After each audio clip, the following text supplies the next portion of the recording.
Bugün tarihi bir gün. Bugün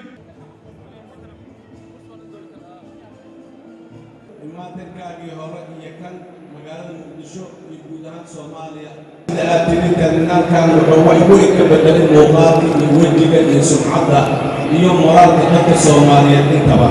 Ya Allah, Bismillahirrahmanirrahim. Ya Allah, Bismillah.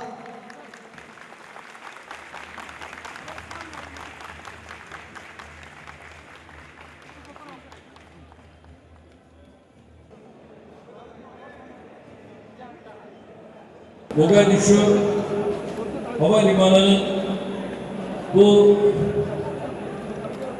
muhteşem terminal binasının açılışında sizlerle bir arada olmanın mutluluğunu yaşıyoruz.